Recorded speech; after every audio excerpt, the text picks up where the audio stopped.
It is marathon day number 1, and the lovely lady behind the camera filming is my wife. Thank you. I thought it's probably time to test back-to-back marathons before we do the 58 to 58. Now the 58 to 58 I will be announcing in the next couple of weeks. It's kicking off on the 21st of January and it is a world first. But before that, obviously I've just come back from Australia. We're going on tour this weekend. So I needed to find a block where I could run back-to-back marathons to see how the body feels. So today, it's currently, what time is it? 8:18. I do want to kick off around 8:30, 8:45 this morning, just to beat the heat. So here in Nashville, it's currently 72 degrees Fahrenheit. In Celsius, that is 22 degrees, and then it'll warm up to about 30. So I thought better to get it done this morning because this evening we have a dinner and I wouldn't mind getting a nap before that. So I want to quickly run you through what I'm going to eat, and I'll also just take you along for a bit of the run and how I recover and how the body pulls up. I've never done back-to-back marathons, so let's see how it goes. I'll do today's this morning, and tomorrow morning I'll run my next marathon. Part of my plan is I'll have this running belt because Nashville has very limited water resources, so I'll fill these bad boys up. I'll put some of these gels in the pouch just for a bit of energy, and my plan is to run out 1 hour. I'm going to choose a route, come back an hour, and then my brother-in-law is going to join me for the next part, in which I've asked him to bring down 2 of these colas, which will be flat, so I'm going to open them now so they're nice and flat, a bit easier to drink.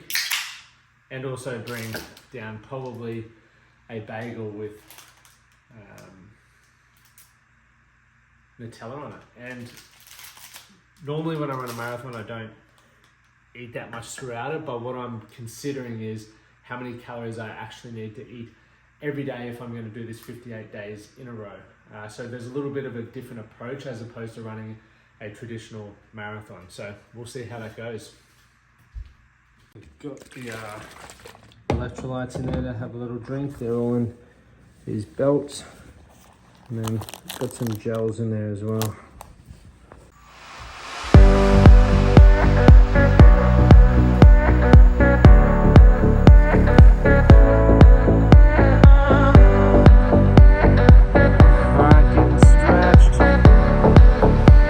So what do I think about running back-to-back marathons? Personally, I know it's going to be challenging. I've been putting in 80 to 100 kilometer weeks for probably the last 4 months. So I'm hoping that my recovery is good. I'm about to find out, obviously. So my intention is once I've done this marathon, I'll have about a 90-minute nap, jump in the cold pool, stretch, and make sure I eat enough. So we'll see how we feel tomorrow morning. That'll be a different test. So that's what I think. I think I'm going to try and hold 6-minute kilometers for this run, and we'll go from there. Famous last words, I guess. So next time I'm going to go that way. This time I'm going to go this way. Adding off the temperature, it is beautiful this morning. I am expecting it to get a little bit warmer. So for the moment, the shirt stays on. I've come out to Shelby Park for the first part. There's a lot more shade, and that is definitely going to help me on this run. That's 6K in, feeling really good. My wife and her friends are just up ahead, so she's got more water, even though I'm quite early on in. Probably don't need it just yet.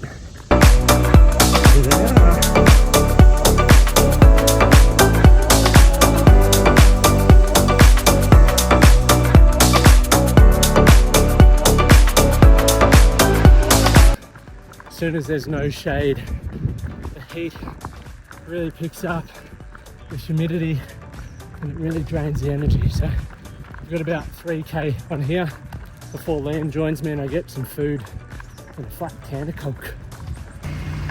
Fucking yummo. How you feeling? Good. This is amazing. Slightly toasted. That's a lot of Nutella.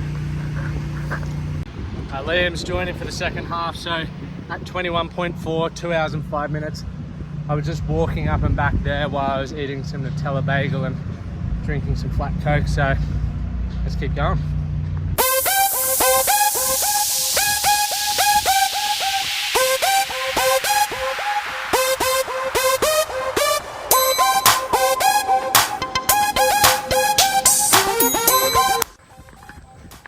Alright, 3 hours 40. I got 5k left, just under 5k. So, last little bit, abs have started hurting. Aside from that, legs feel good. A little bit thirsty, which is good. 4:09:55. The heat kicks your ass. Very lucky that first 21k. A lot of it was in the shade, so happy with that. But man, I'm stinging now. So I've got Liam just up here at the tap. I'm going to fill these up, scull some water. Emma and Amy are on the way with some Coke, water, hopefully a few snacks to get some energy back in. Our saviours are here. Big fingers. Ooh.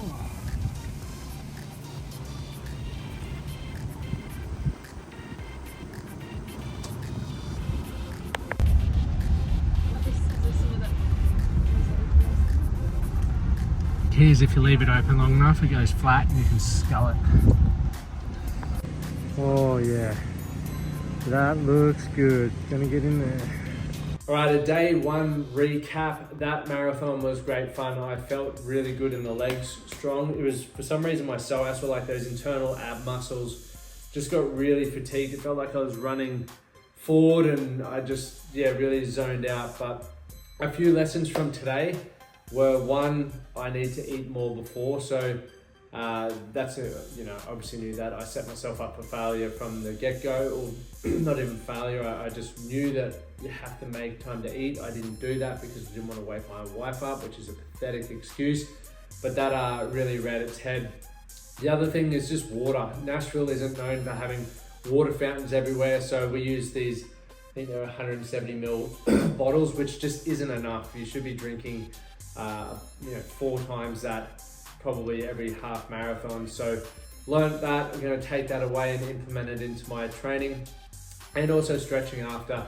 I started, as I said, feel a bit tightness there in the lower back, so I know over the next 5 months or so I'm going to work on hamstring stretching, hips, and really loading up. So I know that I want to get stronger and I need to get longer or stretchier. So that's day one done. Let's now have a look at day two. How wonderful, isn't it? How wonderful would it be? I wonder.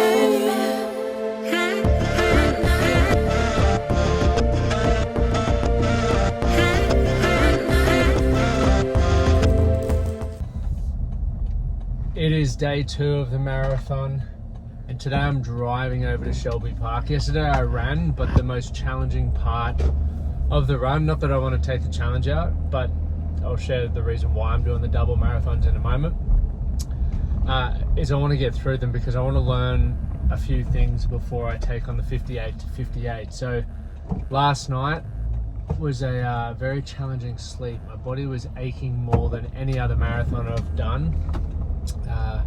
And what that highlighted to me was obviously nutrition. I think I said yesterday I didn't want to wake my wife up, so I didn't eat a lot before, and then even just my nutrition when I got home was just a couple of cans of Coke, and I didn't eat enough to be able to recover well. So every time I moved in bed, just everything was aching and I kept waking up. So my Whoop score, I'll show you, was 31%, so in the red. The first time I've been in red for about a month or over a month. Now, once again, using Whoop data as an indicator, it's not everything, so I try not to get too caught up with that. But it was something cool because it was a great reminder after I finished today, and probably rest today as well. Gonna chat to a nutritionist and dietitian. Sorry, we lost her. And recovery there as well. So going to learn a lot, that's for sure.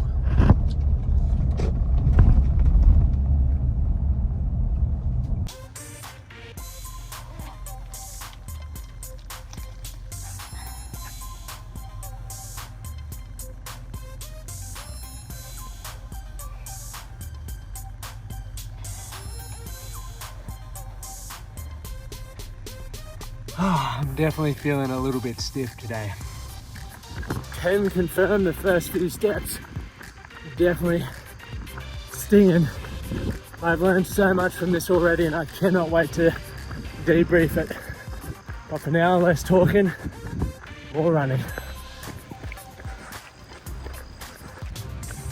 Right, I'm 4K in and I've been trying to run around the toilet because my coffee hasn't kicked in. And as soon as I run away from that too far, I don't want to have to be running back too far, if you know what I mean. Right, coming in at the 9K mark, just coming back into the car, scull a can of Coke, and then I'm going out for a 12K loop, or a little bit more, so hopefully tick over that half, and then keep going. Hopefully Liam's joining me again, let's see.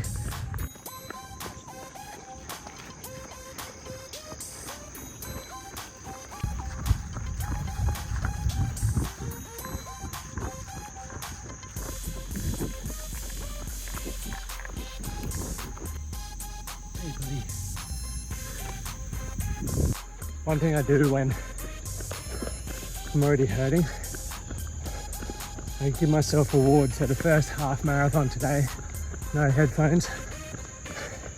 Then when I get to the halfway point, allowed to put in a podcast, little reward. And then for the final 8K, music, baby. Yes.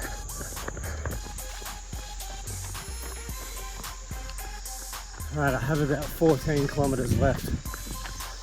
My legs are very tired, so this is a good test to see where I'm at, see if I can better recover, better fuel, and better strategize to get these done. 8K to go. I'm walking this hill, absolutely cooking.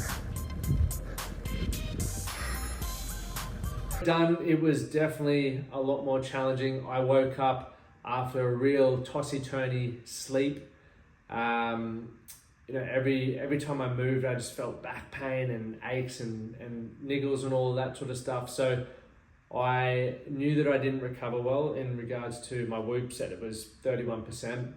I didn't eat enough calories yesterday, and I didn't stretch as much as I probably should have. So I didn't take it seriously, and that's on me. So I've learned that. I'm going to implement that, as I said. So some key takeaways for this that I will implement to be able to back up and continue running multiple marathons. It's just going to be a lot around that nutrition, making sure that I'm eating enough. So I'm going to see a nutritionist and also use ChatGPT. I'm going to give ChatGPT all my data for my Strava, my Whoop, and gain a bit of insight and understanding so that when I go to see a nutritionist, I have a much better idea of what I'm looking for from a calorie standpoint, and also what foods work well for me. The flat cans of Coke, as much as they're a good sugar hit, I would prefer to have some food, I guess, than just constantly drinking shit drink. I was going to say soft drink. So I learned that. My legs, it's funny. I was watching videos as I came through the run, and there was moments where I was like, no, my legs are feeling good. Then I had a sort of 5 kilometer period where my legs just felt heavy and ached. And then my abs and lower back sort of started hurting a bit more. So the leg pain went away. And the main thing is, I'm super proud of how well my legs were conditioned to be able to do that. I think I did 107 kilometers in 4 days. So pumped about that. The volume's there. I'm feeling really good today. This is the day after as I'm recording this. I finished my second marathon yesterday. Feel great. Have a number of notes. So if you're looking to run consecutive marathons, obviously build up slowly. I was asked on Instagram, when did I start building the volume? I've been running, crossfitting, doing so many different sports for as long as I can remember. So I've always had strength and time on the legs. 2020, I started doing 400 meters again. Then after I, spent some time doing that, I moved into 5K time trials, then 10K, then I ran a marathon. So I went into halves, and then, the last sort of 8 months I've been building up my kilometers there in a very, slow one. I just haven't jumped into huge kilometers, and I've made sure my strength training has maintained my mobility. So I'm very proud about that. So my main focus over the next sort of 12 weeks is going to be increasing my mobility and getting a more specific dietary plan for me to follow while I'm doing this style of training, so that when I do the 58 to 58, I'm going to be able to crush it and push my best foot forward to complete that charity. So thank you guys for watching this video. If you enjoyed it, make sure you hit the subscribe button, put any comments or questions below. I'm just getting back into, I guess, doing these vlog things as I vlog or document the 58 to 58. If you haven't listened to the podcast before, go check out the podcast that you can see on my channel as well. Thank you guys for being here. My name's Lachlan Stuart. Until next time, we'll see you soon.